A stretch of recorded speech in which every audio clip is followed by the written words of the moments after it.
Hello. आज हम लोग हिंदी व्याकरण में शब्द विचार के अंतर्गत हम लोगों ने पढ़ा था अर्थ के आधार पर शब्द के भेद। तो अर्थ के आधार पर शब्द के दो भेद होते हैं, पहला सार्थक और दूसरा निरर्थक। तो निरर्थक शब्द हमने पढ़ चुके हैं और सार्थक शब्द आज हम लोग पढ़ेंगे। तो सार्थक शब्द के 6 भेद होते हैं। 6 भेद कौन कौन से होते हैं ये तो हमने बता दिया था, एक बार फिर से रिपीट कर लेते हैं। तो सार्थक शब्द के 6 भेद हुए, पहला एकार्थक शब्द, दूसरा अनेकार्थक शब्द, तीसरा विलोम शब्द, चौथा श्रुति सम भिन्नार्थक शब्द, पांचवा पर्यायवाची शब्द, छठा अनेक शब्दों के लिए एक शब्द। तो पहला, ये सार्थक शब्द के हम लोग यहाँ पे 6 भागों में बांट दिए हैं, 1 2 3 4 5 6 हो गया यहाँ पे। तो पहला से शुरू करते हैं, एकार्थी या एकार्थक शब्द। कोई एकार्थी बोलता है, कोई एकार्थक बोलता है। तो एकार्थी शब्द या एकार्थक शब्द किसे कहते हैं? जो शब्द एक ही अर्थ प्रकट करे उसे एकार्थी शब्द कहते हैं। जो शब्द एक ही अर्थ प्रकट करे उसे एकार्थी शब्द कहते हैं। जैसे आकाश, हवा, घर, पहाड़, नदी इत्यादि। तो एकार्थी शब्द हम लोग समझ गए। अब दूसरा नंबर अनेकार्थी शब्द। अनेकार्थी शब्द किसे कहते हैं? तो अनेकार्थी शब्द, जो शब्द एक से अधिक अर्थ प्रकट करे वे अनेकार्थी शब्द कहलाते हैं। जो शब्द एक से अधिक अर्थ बताए वह अनेकार्थक शब्द कहलाते हैं। ये भिन्न शब्द भिन्न परिस्थितियों में भिन्न भिन्न अर्थ देते हैं। अलग अलग परिस्थिति में ये अलग अलग अर्थ देते हैं। जैसे पत्र, पत्र को पत्ता भी बोलते हैं और चिट्ठी भी बोलते हैं। इसी प्रकार घट, घट यानी घड़ा भी और शरीर भी। कर्ण, कान और कुंती का पुत्र। कर्ण को, कान को कर्ण भी बोलते हैं और कर्ण मतलब कुंती का पुत्र। जो रामायण में पांडव की पत्नी कुंती थी, उसके पुत्र को कर्ण, उसका नाम कर्ण था, इसलिए उनकी पुत्र कर्ण। गुरु, गुरु यानी शिक्षक और गुरु यानी गुरु बृहस्पति। भेद, भेद यानी रहस्य और प्रकार। जैसे हम लोग पढ़ते हैं कि सार्थक शब्द के भेद, यहाँ तो ये भेद आ गया, यानी रहस्य भी प्रकार हो गया इसका यहाँ पे। और रहस्य क्या हो गया? किसी विस्मय चीज, यानी जैसे बोलते हैं कि वह बहुत ही डरावना जगह है, तो उस जगह का रहस्य क्या है? तो भेद क्या है? तो वो हो गया रहस्य इत्यादि।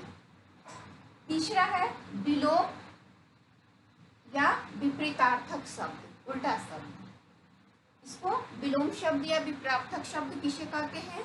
तो देखते हैं यहाँ, जो शब्द एक दूसरे का विपरीत या उल्टा अर्थ बताए, जो शब्द एक दूसरे का उल्टा या विपरीत अर्थ बताए उसे विपरीतार्थक शब्द या विलोम शब्द कहते हैं।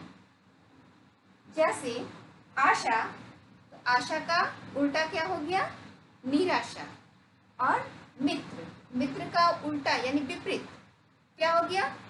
शत्रु। पक्ष, किसी का पक्ष में और उसके पक्ष में न रहना क्या हो गया? विपक्ष, यानी पक्ष का विपक्ष।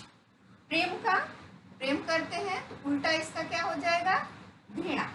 आकाश, आकाश ऊपर होता है और पाताल नीचे, यानी उसके बिल्कुल विपरीत है। मृत्यु, तो उसका उल्टा जन्म इत्यादि बहुत सारे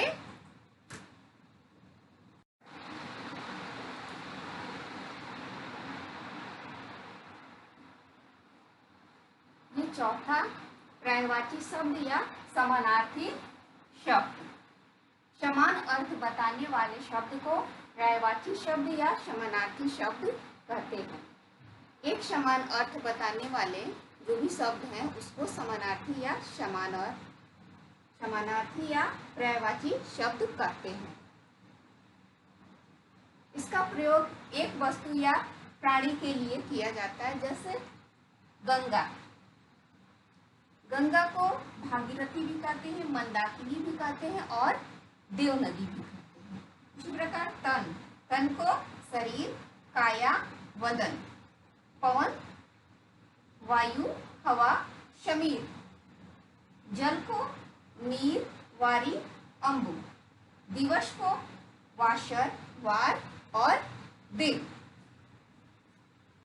शब्द पांचवा है श्रुतिसम भिन्नार्थक शब्द। तो श्रुतिसम भिन्नार्थक शब्द किसे कहते हैं? जो शब्द सुनने और बोलने में एक समान लगे परंतु उनका अर्थ भिन्न हो उसे ही श्रुतिसम भिन्नार्थक शब्द कहते हैं। इनके वर्तनी में सूक्ष्म अंतर होता है, जैसे सूर, शूर। यहाँ उदाहरण देखते हैं तो क्लियर हो जाएगा। तो श्रुतिसम भिन्नार्थक शब्द क्या है? जो सुनने में एक समान हो लेकिन सूक्ष्म अंतर हो उसे ही श्रुतिसम भिन्नार्थक शब्द कहते हैं। अवधि, अवधि एक भाषा हो गया। और अवधि समय, कितने अवधि का परीक्षा है हम लोग बोलते हैं ना, तो वो वाली अवधि है समय। अन्न यानी अनाज। अन्य, दूसरा, अंश, कंधा और अंश, भाग। आदि, आरंभ, आदि, अभ्यस्त। किसी चीज की हम अभ्यस्त हो गए हैं, आदि हो गए हैं। शूर, वीर, शूर, देवता। एक शूर अंधा भी होता है।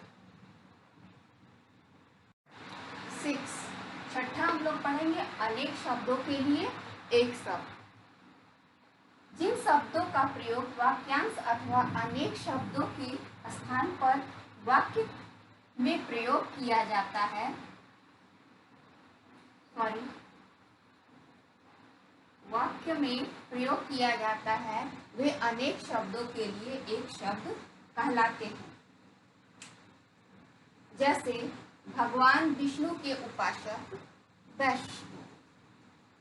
जो किसी के पक्ष में न ले उसे निष्पक्ष, किसी के पक्ष में ना हो वह निष्पक्ष। जो सब कुछ जानता हो उसे सर्वज्ञ कहते हैं। जो मांस खाता हो उसे मांसाहारी। जो मांस नहीं खाता हो उसे शाकाहारी। जो कभी न मरे अमर। तो अब हम लोगों का अनेक शब्दों के लिए एक शब्द मेरे ख्याल से आप लोगों का क्लियर हो गया होगा कि अगर हम लिखते हैं कि वह भगवान विष्णु के उपासक है, इतना बड़ा शब्द लिखते हैं कि वह भगवान विष्णु का उपासक है, तो हम इस इतना न लिखकर केवल लिख देंगे वह वैष्णव है। तो अनेक शब्दों को एक शब्द में हम लोग पिरो दिए। उसी प्रकार ये सारे जो अनेक शब्दों के लिए एक शब्द है उसका प्रयोग होगा। आशा करती हूँ कि आप लोग अच्छे से समझ गए होंगे। Thank you.